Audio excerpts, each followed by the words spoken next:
Hello friends, welcome back to new video. दोस्तों, आज हम बात करने वाले हैं आईटीआई इलेक्ट्रीशियन सेकेंड ईयर जो हमारा वर्कशॉप कैलकुलेशन में क्वेश्चन आते हैं उन दोस्तों को हम नियमित क्वेश्चन पीडीएफ से निकाल कर देखिए। दोस्तों, मैंने क्वेश्चन को इस कॉपी पे लिख लिया है और उसका हम सोल्यूशन भी आपको बताने वाले हैं। देखिए, आज की इस वीडियो में देखिए मैंने क्वेश्चन पहले इंग्लिश में लिखा है, फिर उसको हिंदी मीडियम में लिखा है और इस क्वेश्चन का देखिए हमने सोल्यूशन भी लिखा है, आपको दिख रहा होगा। चलिए मैं पहले आपको दिखा देता हूँ कि आज हम कौन कौन से क्वेश्चन पे आपको जानकारी देने वाले हैं। देखिए क्वेश्चन दिख रहा है आपको। देखिए हमने सारे न्यूमेरिकल लिखा जो हमारे हर बार जो हमारे प्रीवियस ईयर जो हमारा जो इलेक्ट्रीशियन सेकेंड ईयर प्रीवियस जो क्वेश्चन हमारा जो आया था वर्कशॉप का, देखिए हमें वो सब हमारे मोस्ट रिपीटेड क्वेश्चन देखिए हमने क्वेश्चन लिखा और देखिए हमने क्या उसका सोल्यूशन भी लिखा हुआ है। पहले मैं आपको दिखाऊँ। देखिए आज मैं आपको कौन कौन से क्वेश्चन पे डिस्कस करने वाले हैं। देखिए दोस्तों, आपको क्लियर दिख रहा होगा। तो ये देखिए हमारे क्वेश्चन पहले इंग्लिश में लिखा हुआ है। देखिए हमारा हिंदी में भी लिखा है। अगर आप हिंदी मीडियम के स्टूडेंट तो भी समझ में आएगा, अगर आप इंग्लिश मीडियम के तो भी आपको समझ में आएगा। देखिए हमारा डायग्राम लिखा है, देखिए हमारा सोल्यूशन भी लिखा हुआ है। ये देखिए हमारा क्वेश्चन आंसर दोनों लिखा। पहले मैं दिखा दूँ तो दोस्तों, अगर चैनल पे फर्स्ट बार आए हैं, वीडियो को आपको पहली बार देखें तो चैनल को सब्सक्राइब और लाइक जरूर कीजिए ताकि आप तक इसी तरह की वीडियो आप तक पहुँच सके। देखिए हमारा क्वेश्चन लिखा हुआ है और देखिए हमारा आंसर भी लिखा हुआ है। तो आपको सब कुछ पता चल गया हो कि आज हम कौन कौन से न्यूमेरिकल्स पे बात करने वाले हैं। दोस्तों, वीडियो को इंड तक देखिए। अगर आपको कुछ भी डाउट्स है तो आपको कमेंट बॉक्स में कमेंट कर सकते हैं, या आपको किसी भी क्वेश्चन को अगर आप प्रॉब्लम हो रहा है समझने में तो आप हमको ज़रूर बताइए ताकि मैं आपको इसका एग्जाम्पल आपको देखिए हमारा ये देखिए दोस्तों, ये देखिए हमारा सब आपको समझा है। बस आपको पढ़ना है केवल। आपको अगर किसी पर नोट्स अवेलेबल नहीं है तो आप कोई टेंशन ना लेना। अगर आपको देखिए इलेक्ट्रिशियन थ्योरी समझनी है तो मैं, अगर आपको आईटीआई रिलेटेड और भी जानकारी लेना तो मैं आपको डिस्क्रिप्शन में मैं लिंक दे दूँगा, आप वहाँ जाकर देख लेना। तो आइए दोस्तों स्टार्ट करते हैं। ये देखिए मैं इतने सारे न्यूमेरिकल लिख लिया आपके लिए कि हमारे स्टूडेंट्स से कोई प्रॉब्लम ना हो। तो आइए दोस्तों स्टार्ट करते हैं। जैसे कि दोस्तों हमारा फर्स्ट क्वेश्चन क्या लिखा हुआ है, what is the law of friction. घर्षण का क्या नियम। देखिए हमारा फ्रिक्शन फोर्स है is independent over over the area and shape of contracting surface, है ना। जो हमारा घर्षण का क्या नियम है, देखिए हमारा घर्षण कोई भी चीज़ जिसके फर्श पर होती है वो जिससे घिसती है तो इसका क्या होता है, इसके एक अपोजिट एक हमको फोर्स लगता है इस वस्तु पर, तो इसको क्या बोलते हैं, इसे बोलते हैं हम लोग घर्षण। तो देखिए भाई इंग्लिश में क्या लिखा है, friction force is independent over the surface area shape by contact surface. जैसे कोई हमारा कोई वस्तु हमने रख दिया है ना, तो अब ये रखा है, अब जैसे ऐसे चलेंगे तो इसके अपोजिट में एक वो लगता है फोर्स, इसको क्या बोलते हैं इसको बोलते हैं फ्रिक्शन फोर्स। चलते दोस्तों नेक्स्ट क्वेश्चन की ओर।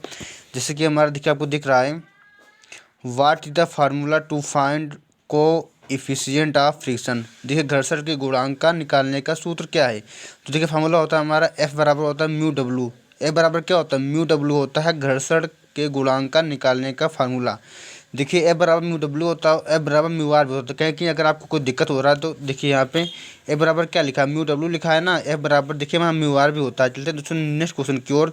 जैसे कि हमारा देखिए क्वेश्चन क्या लिखा हुआ है, which symbol is indicate to coefficient of friction. देखिए which symbol is indicate coefficient of friction. देखिए कोएफिशिएंट का फ्रिक्शन फॉर्मूला क्या होता है, म्यू होता है।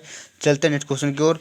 What kind of friction is called if two objects are in a contact at rest. देखिए लिखा है क्वेश्चन हमारा क्या बोला है, what kind of friction is called if two objects are in rest place. अगर तुम्हारे दो देखिए ऑब्जेक्ट्स हैं, अगर वो रेस्ट में तो कौन सी होंगी, स्टैटिक फ्रिक्शन। इसको हिंदी क्या बोलते हैं, स्थैतिक घर्षण।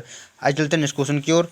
जैसे कि देखिए हमारा क्वेश्चन बहुत अच्छा कोई इंपॉर्टेंट क्वेश्चन है। लिखा है 12 सेंटीमीटर व्यास के एक अर्धवृत्त का गुरुत्वाकर्षण का केंद्र क्या है। देखिए what is the centre of gravity of a semi circle of diameter is 12 centimetre. देखिए हमारा क्वेश्चन क्या लिखा हुआ है, 12 सेंटीमीटर व्यास के एक अर्ध, हमारा एक अर्धवृत्त है जिसका व्यास कितना है, 12 सेंटीमीटर है ना।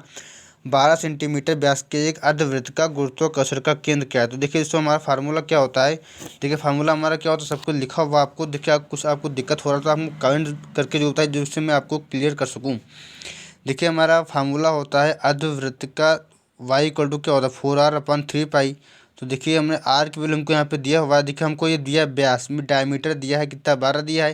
तो रेडियस निकालने के लिए 2 से डिवाइड कर देंगे तो क्या रेडियस आ जाएगी 6। तो देखिए 4 लिखा, यहाँ पे लिखा है आर स्मॉल आर। देखिए हम रेडियस होगा, ये हमको डायमीटर दिया है तो 2 से डिवाइड कर देंगे 6 आ जाएगा। तो देखिए हमने 6 लिख दिया है ना। अपान में क्या लिखा है, 3 लिखा है। पाई की वैल्यू क्या होती है 22/7, तो 22 नीचे लिखा और 7 नीचे लिखा तो ऊपर चला गया है ना, तो इसको हम सॉल्व कर ले तो आंसर क्या है 2.54 सेंटीमीटर। आइए चलते हैं नेक्स्ट क्वेश्चन की ओर। तो देखिए दोस्तों हम नेक्स्ट पेज पे आ चुके हैं ना।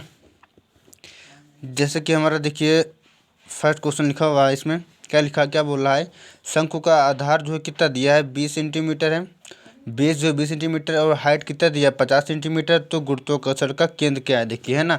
जब पे देखिए आपके सामने इस टाइप क्वेश्चन है, आपको क्या करना है मैं आपको बताता हूँ। देखिए सब कुछ आपको देखिए सोल्यूशन लिखा, बस आपको कुछ देखना है, बस एक्स इक्वल टू क्या लिखा है b/2 करना है ना। जब आपको शंकु का आधार दिया होगा और क्या दिया होगा हाइट दिया होगा और आपको निकालना है गुरुत्वाकर्षण का केंद्र क्या है, तो एक्स बराबर आपको फॉर्मूला लगाना है b/2। तो b मतलब क्या होता है बेस कितना दिया है आधार 10 दिया है, तो देखिए हमने इसकी जगह पर वैल्यू रख दिया तो 10/2 इक्वल टू 5 सेंटीमीटर आ गया। और हाइट का फार्मूला होता है हाइट इक्वल टू आपको लिखना है h बराबर 4। ये देखिए आपको दोनों फार्मूले ये याद होने चाहिए। y इक्वल टू होता है h/4। तो हाइट कितना दिया हमको, तो क्वेश्चन देख कितना दिया हमारा 50 सेंटीमीटर दिया हमको, तो 50 सेंटीमीटर दिया है, तो y इक्वल टू होता है h/4। तो 50/4 के, तो हमारा आंसर क्या आएगा 12.5 सेंटीमीटर। चलते हैं नेक्स्ट क्वेश्चन की ओर। What is the purpose of a lubricant, मतलब लुब्रिकेंट का उद्देश्य क्या है, तो टू रिड्यूस फ्रिक्शन।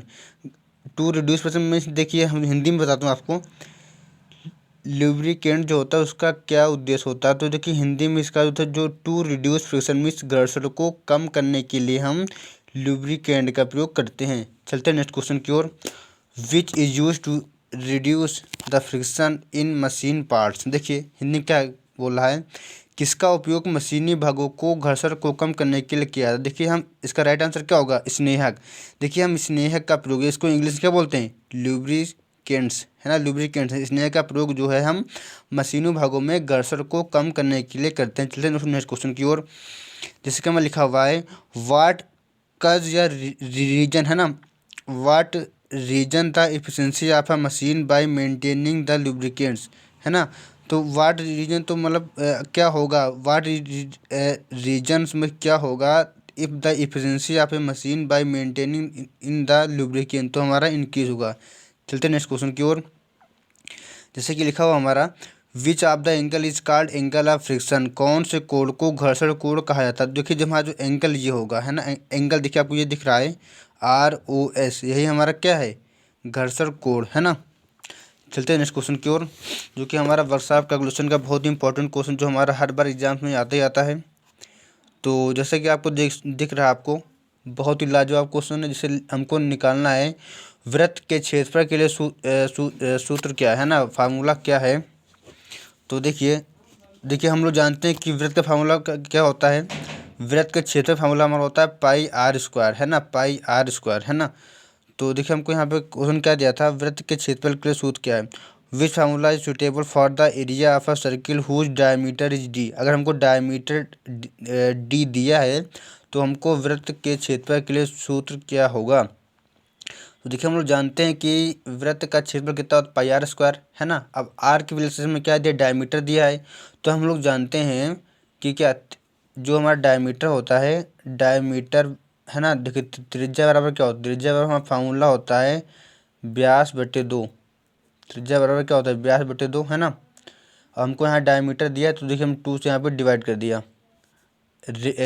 रेडियस देखिए हमने क्या लिखा है यहाँ पे, ये लिखा हमने है रेडियस इक्वल टू डायमीटर/2 है ना। तो हम लोग जानते हैं कि वृत्त का फार्मूला कितना होता है πr² होता है। तो r की वजह से कितना दिखा d/2, देखिए हमने r की वजह से क्या d/2 लिख दिया, इसका हमने क्या लगा दिया होल स्क्वायर लगा दिया। बस दोस्तों हमने इसको सॉल्व कर लिया, पाई d का स्क्वायर कितना d², 2 का स्क्वायर कितना होगा 4² हो जाएगा। आई होप कि आप सब समझ गए होंगे। चलते हैं नेक्स्ट क्वेश्चन की ओर। What is circumference of a semi circle. देखिए अर्धवृत्त की परिधि का फार्मूला क्या होता है, देखिए दोस्तों अर्धवृत्त की परिधि का फार्मूला होता है πr+2r। अगर आपसे कभी कोई पूछे कि हमको फार्मूला बताओ वाट is the circumference of a semi circle है ना, तो सेमी सर्किल का फार्मूला क्या होता है πr+2r। चलते हैं नेक्स्ट क्वेश्चन की ओर। What is the name called biggest chord of the circle. वृत्त की सबसे बड़ी भुजा को क्या कहते हैं। देखिए हमारा जो सर्किल होता है सबसे बड़ी भुजा को क्या कहते हैं डायमीटर कहते हैं। ये देखिए नॉर्मल क्वेश्चन है हमारा है ना। चलते नेक्स्ट क्वेश्चन की ओर। What is the formula for the circumference of a circle, वृत्त की परिधि का सूत्र क्या है। देखिए वृत्त की परिधि सूत्र क्या, 2πr होता है। चलते हैं नेक्स्ट क्वेश्चन की ओर। What is the formula for area of a semi circle. देखिए अर्धवृत्त के क्षेत्रफल का सूत्र का, देखिए हम लोग जानते हैं कि वृत्त के क्षेत्रफल हम लोग क्या होता है, πr² होता है। उसे बोल रहा है अर्धवृत्त, तो अर्धवृत्त क्या होगा, 2 से डिवाइड कर देंगे, है ना। तो पाई, देखिए हमारा नॉर्मल जो वृत्त होता है उसका एरिया निकाले हम लोग क्या होता है, πr² होता है।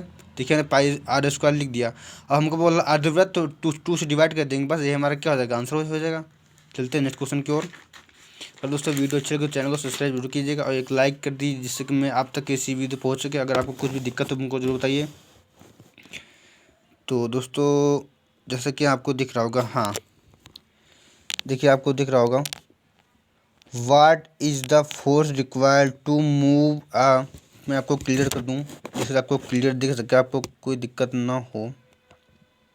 देखिए क्या लिखा है, what is the force required to move a body if mass 1000 kilogram if the coefficient of friction 0.4 and given इतना दिया है। देखिए हमको यहाँ पे क्या क्या दिया है, पहले देख लेंगे। मास हमको द्रव्यमान दिया है, एम की वैल्यू कितना, सॉरी देखिए हमको एम मास 1000 किलोग्राम दिया है। मीन्स हमको डब्ल्यू की वैल्यू कितना दिया, 1000 किलोग्राम दिया है ना। अब देखिए हमको किलोग्राम, 1 किलोग्राम बराबर कितना दिया, 10 न्यूटन हमको दिया हुआ है। देखिए 1000 किलोग्राम लिख दिया, इंटू में न्यूटन जगह पे क्या लिख दिया। देखिए हमको क्वेश्चन को गिवन था कि 1 किलोग्राम बराबर क्या होता है। देखिए 1 किलोग्राम बराबर होता है हमारा 10 न्यूटन होता है। तो 1 किलोग्राम के फिर से मैं देखिए 10 न्यूटन लिख दी, तो हमारा सो फाइनली कितना आ गया, 10,000 न्यूटन आ गया। और हमको देखिए क्या इसमें दिया हुआ है, हमको फ्रिक्शन दिया हुआ है 0.4। तो एफ की वैल्यू क्या हो गई, 0.4 आ गई, है ना।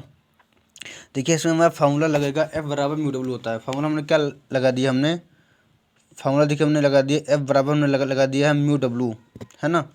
फार्मूला में लगाया दोस्तों, एफ बराबर हमने लगा दिया है, एफ बराबर म्यू डब्ल्यू। तो म्यू की वैल्यू हो गई 0.4 और डब्ल्यू की वैल्यू क्या हो गई, ये हो गई 10,000। दोस्तों हमने मल्टीप्लाई कर लिया, आंसर आ गया। इसी तरह दोस्तों ये हमारी नेक्स्ट क्वेश्चन देखिए आपको दिख रहा है, आपको समझना है तो आप हमारी वीडियो को रोक कर देखिए, और आपको अगर कुछ भी डाउट हो तो मैं कमेंट के तक के मैं रिप्लाई जरूर दूंगा हो सके तो। देखिए लिखा है व्हाट इज द को इफिशियंट ऑफ फ्रैक्शन, है ना। हमको को इफिशियंट मीन्स म्यू, हमको म्यू निकालना है। हमें फ्रैक्शन अगर 10 न्यूटन है ना, हमको एफ की वैल्यू दिया हुआ है, क्योंकि हम लोग जानते हैं बल का मात्रक क्या होता है, न्यूटन होता है। बल का मात्रक हमारा न्यूटन होता है। तो जहाँ भी अगर एन लिखा है तो आप समझ जाइए कि हमारा ये एफ की वैल्यू है। तो एफ की वैल्यू में कितना आ गया, 30 आ गया। और म्यू हमको निकालना है, और जो है डब्ल्यू की वैल्यू देखिए हमको यहाँ पे दिया हुआ है, 1 किलोग्राम बराबर क्या दिया है, 10 न्यूटन। हमने ये सॉरी सर, ये देखिए हमारा लिखा है 3 newton is required to move a body of a mass 35 kilogram. 35 mass मिस हमको डब्ल्यू की वैल्यू दिया हुआ है ना। तो म्यू हमको निकालना, तो म्यू देखिए यहाँ पे निकाल लेंगे। अब आपको समझ आ ही गया होगा। देखिए उसमें क्या लिखा है, how much force is required to move an object weight 20 kilogram if the value of mu की वैल्यू 0.24 दिया। देखिए फार्मूला हमारे बहुत इंपॉर्टेंट दोस्तों हैं। ए बराबर क्या होता है, म्यू डब्ल्यू होता है ना।